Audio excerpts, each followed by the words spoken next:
कक्षा 7 विषय हिंदी अपूर्व अनुभव। ये किस चीज का अनुभव है?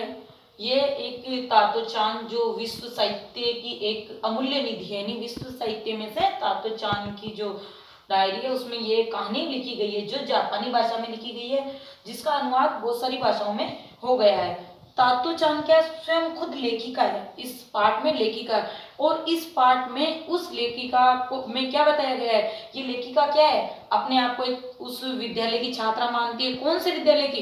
एक प्रकृति को ही अपना विद्यालय मानते हैं, प्रकृति से ही सीखते हैं और पेड़ों को उस पाठशाला का क्या मानते हैं? गेट मानते हैं, दरवाजा मानते हैं और पेड़ों से ही सीखते हैं। उसके बारे में ये कहानी लिखी गई है, जापानी कहानी है जिसका हिंदी अनुवाद किया गया है। तातो चान स्वयं लेखिका है, ये एक लड़की होती है, छात्रा होती है। और यासुकी चान जो उसका मित्र होता है वो पोलियो ग्रसित रहता है और तातो चान इसको बड़ी बहन की तरह डांट फटकार कर इसके मनोबल को कैसे बढ़ाती है ये इस कहानी में अपन पढ़ेंगे।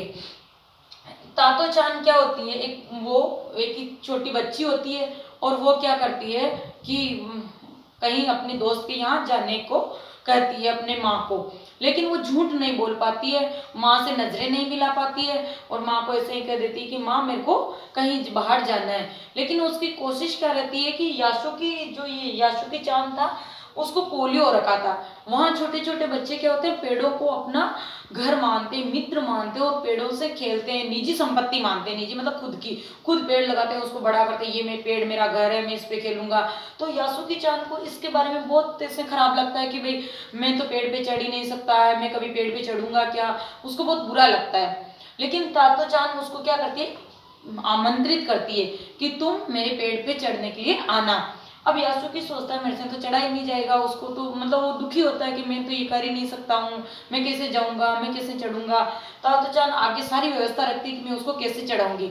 वो क्या करती है कि उसको बुलाती है पेड़ के पास जैसे ही वो आता है वो कहीं पास के एक मकान में जाके जहाँ चौकीदार रहता है उससे एक सीढ़ियाँ लाती है, जो चढ़ने वाली सीढ़ियाँ होती है ना वो लेके आती है। सीढ़ियाँ लेके आके लगा के और फिर ना यासुकी को पीछे से धक्का देती है पहुंचने के लिए कि भाई ये चढ़ जाए कैसे, लेकिन वो चढ़ नहीं पाता है और वो दोनों ही हताश हो जाते हैं। फिर दोनों ही दुखी होके, यासुकी बहुत ज्यादा दुखी होता है, तो सोचती है मेरी मेहनत असफल रही। वो फिर सोचती है अब मैं क्या करूँ, यासुकी को कैसे पेड़ पे चढ़ाऊँ, कैसे पेड़ पे चढ़ाऊँ। सोचते सोचते उसके दिमाग में आती है कि उन चौकीदार जी के पास तिपाई रहती है। वो चौकीदार जी के पास जाती है और तिपाई को जैसे तैसे खींच के लाती है। तो खींच के जब लाती है तो उसका पूरा शरीर पसीने से तरबतर हो जाता है।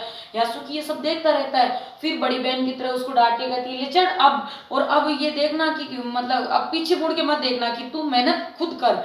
वो तिपाई पे जैसे ही पहला पैर रखता है उससे चढ़ा नहीं जाता है तो भी वो उसको कहती है हाँ हाँ बहुत अच्छा कर रहा है। ऐसे उसका मनोबल को बढ़ाती है, धीरे धीरे धीरे करके वो तिपाई के ऊपर चढ़ जाता है। अब वो तातो चान खुद पेड़ पे चढ़ जाती है और यासुकी को ऊपर जाके खींचती है कि पेड़ की शाखाएं रहती है बड़ी बड़ी बनी हुई। तो वो कहती है कि चल तेरे को पेड़ पे मैं कैसे बिठाऊंगी, तू चल आ मेरे। उसके पोलियो से हाथ की अंगुलियां भी टेढ़ी हो रखी होती है तो उस पोलियो वाले हाथ को अपने हाथ में पकड़ के और उसको खींचती है।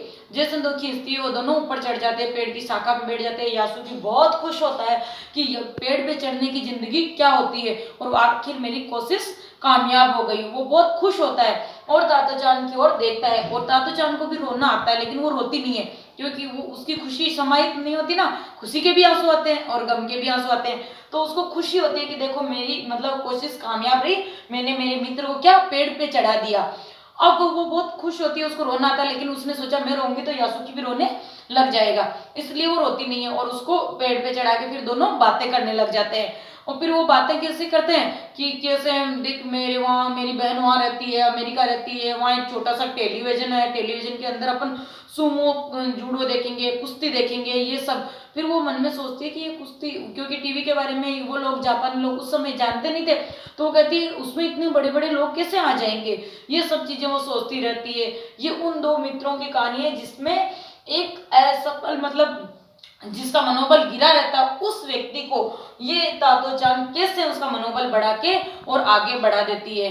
इसी कहानी से अपने को यही शिक्षा मिलती है कि अगर कोई अपना मित्र किसी की वजह से उसका मनोबल गिर गया तो उसको हमें आगे से आगे बढ़ाना चाहिए। अब आप इस पाठ के प्रश्नोत्तर करके पाठ 10 तक, यह पूर्व अनुभव 10वां पाठ है, 10 पार्ट तक पूरा रिवीजन करेंगे। अगले वीडियो में अपन दोहरान कार्य करेंगे।